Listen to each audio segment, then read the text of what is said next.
नमस्कार, मैं हूं अंकुर। आप देख रहे हैं सत्य न्यूज़। एक नजर डालते हैं अब तक की सुर्खियों पर।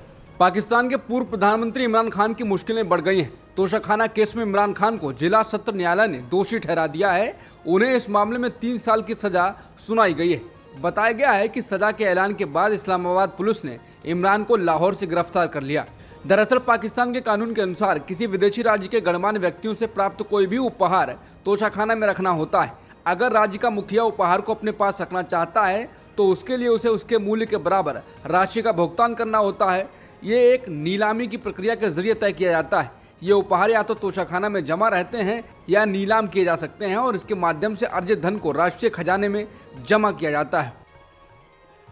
हरियाणा के नूंह में सांप्रदायिक हिंसा के बाद अब बुलडोजर एक्शन जारी है। शनिवार 5 अगस्त को एसकेएम सरकारी मेडिकल कॉलेज के पास अवैध निर्माण को गिरा दिया गया। जानकारी के मुताबिक करीब 45 पक्के दुकानों को ध्वस्त कर दिया गया। समाचार एजेंसी एएनआई से बात करते हुए नूंह जिले के डिस्ट्रिक्ट टाउन प्लानर ने कहा, नलहट मेडिकल रोड पर अवैध कमर्शियल दुकानें बनी हुई हैं। करीब 45 अवैध दुकानें बनाई गई हैं। अवैध निर्माण पर ही कार्रवाई की जा रही है। जहां प्रशासन कार्रवाई कर रहा है वहां से नलहट शिव मंदिर की दूरी करीब 2 किलोमीटर है।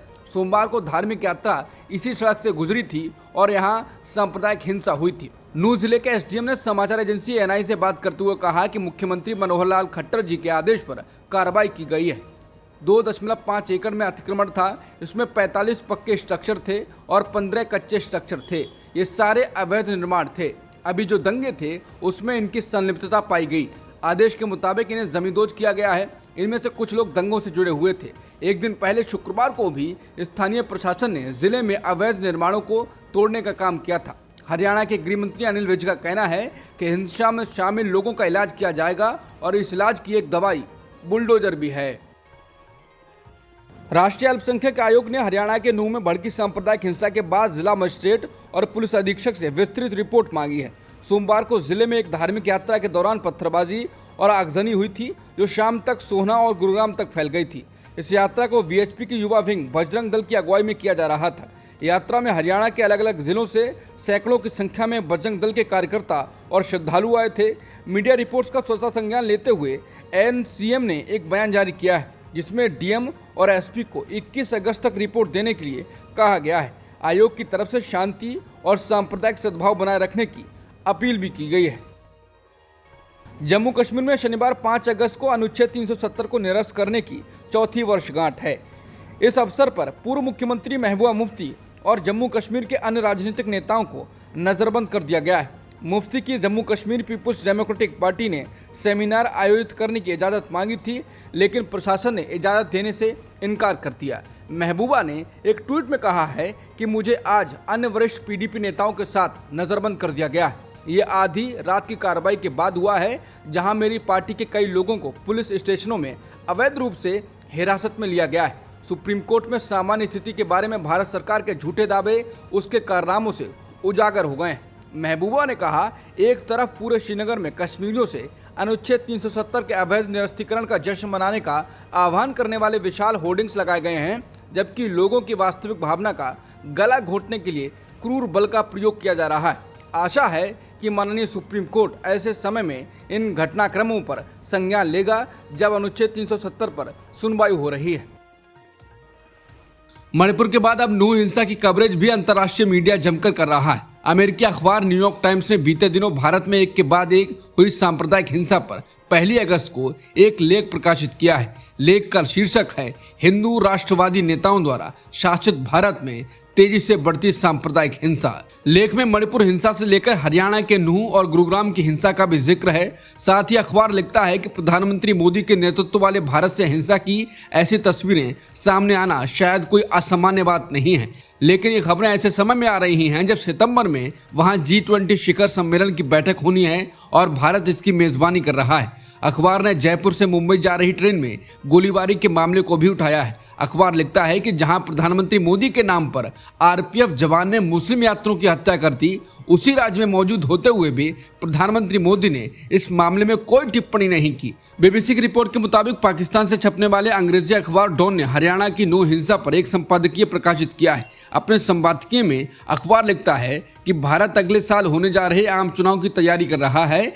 ऐसे में कोई भी उम्मीद कर सकता है कि चुनावों में बीजेपी को बढ़ावा देने के लिए संघ परिवार संदिग्ध तरीके अपनाएगा। इसके अलावा समाचार एजेंसी रॉयटर्स और एसोसिएटेड प्रेस ने हरियाणा के नूंह से वहां की जमीनी हालात की रिपोर्टें प्रकाशित की हैं। रॉयटर्स लिखता है कि प्रधानमंत्री मोदी की हिंदू राष्ट्रवादी सरकार को लेकर अब भारत के 20 करोड़ मुसलमानों में से कई लोगों ने समाज में अपनी जगह के बारे में पूछना शुरू कर दिया है। गोमांस ले जाने के संदेह में पीट पीट कर मार डालने की घटनाओं ने मुसलमानों के अंदर डर बढ़ा दिया है। वहीं समाचार एजेंसी एपी ने लिखा है कि नूंह हिंसा में 20 पुलिस अफसर घायल हुए हैं और दर्जनों गाड़ियों को आग के हवाले कर दिया गया है। अखबार लिखता है कि ब्रिटिश विभाजन के बाद से समय समय पर झड़पें होती रही हैं, लेकिन पर्यवेक्षकों का कहना है कि प्रधानमंत्री मोदी की हिंदू राष्ट्रवादी सरकार के तहत धार्मिक ध्रुवीकरण बढ़ गया है।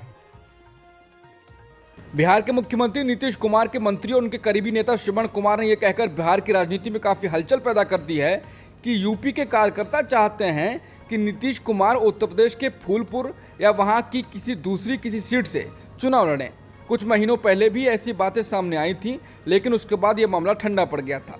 सवाल ये है कि रह रहकर नीतीश कुमार के फूलपुर से चुनाव लड़ने की जो बातें छेड़ी जाती हैं, उसके पीछे क्या कारण है। मंत्री श्रवण कुमार उत्तर प्रदेश जदयू के प्रभारी भी हैं। उन्होंने कहा है कि फूलपुर के अलावा नीतीश कुमार को प्रतापपुर, जौनपुर और अंबेडकर नगर समेत कई जगहों से चुनाव लड़ाने का आमंत्रण मिला है।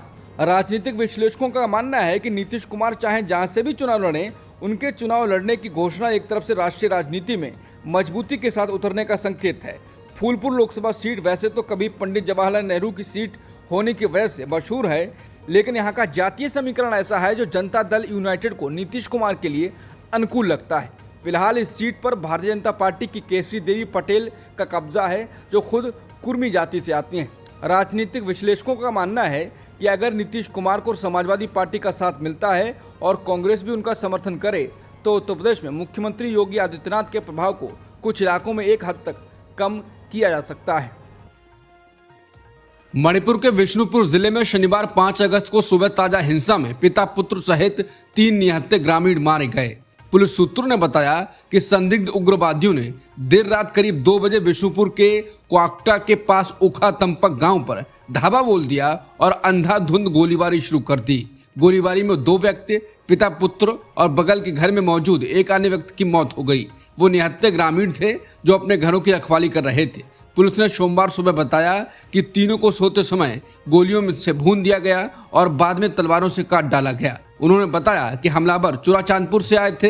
पुलिस सूत्रों ने बताया कि इस घटना ने बड़ी चिंता पैदा कर दी है, क्योंकि हमलावर पहाड़ियों और घाटियों के बीच बफर जोन से तोड़कर गांव में पहुंचे थे। बफर जोन में हर समय केंद्रीय सुरक्षा बल तैनात रहते हैं। विपक्षी गठबंधन इंडिया की तीसरी बैठक आगामी 31 अगस्त और 1 सितंबर को मुंबई में होगी। इस बैठक का आयोजन शिवसेना उद्धव गुट और एनसीपी शरद पवार गुट संयुक्त रूप से करेंगे। मुंबई में आयोजित हो रही ये बैठक पहली बार किसी ऐसे राज्य में हो रही है जहां इंडिया गठबंधन के सहयोगियों की सरकार नहीं है। प्राप्त जानकारी के मुताबिक एक बैठक पहले 25 से 26 अगस्त को होने वाली थी। इसे इसलिए स्थगित करना पड़ा क्योंकि इन तिथियों को लेकर कई नेताओं ने अपनी व्यस्तताएं जाहिर की थी। ये गठबंधन की तीसरी बैठक है और सूत्रों के मुताबिक 2024 के आम चुनाव से पहले कम से कम 5 से 6 दौर की ऐसी बैठकें होंगी।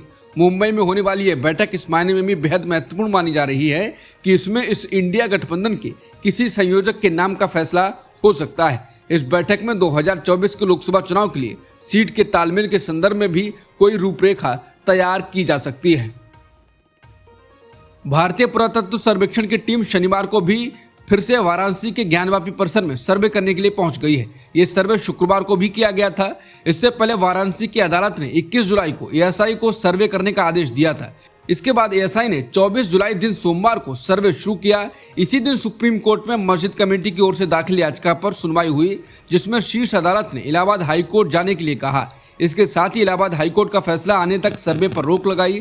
इलाहाबाद हाईकोर्ट ने सुनवाई के बाद सर्वे पर रोक लगाने से इनकार कर दिया। इसके बाद मुस्लिम पक्ष ने सुप्रीम कोर्ट का रुख किया और जहां उसकी मांग को भी खारिज कर दिया गया।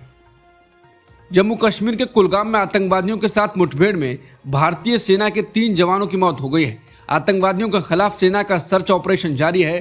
कुलगाम जिले में हलान के ऊंचे इलाकों में आतंकवादियों की सूचना मिलने पर 4 अगस्त को ऑपरेशन शुरू किया गया था। भारतीय सेना का कहना है कि गोलीबारी में 3 जवान घायल हुए थे, जिनकी बाद में मौत हो गई। 4 साल पहले आज ही के दिन जम्मू कश्मीर से अनुच्छेद 370 खत्म किया गया था। अब तक की सुर्खियों में इतना ही। बाकी खबरों के लिए बने रहिए सत्यहिंदी.com के साथ।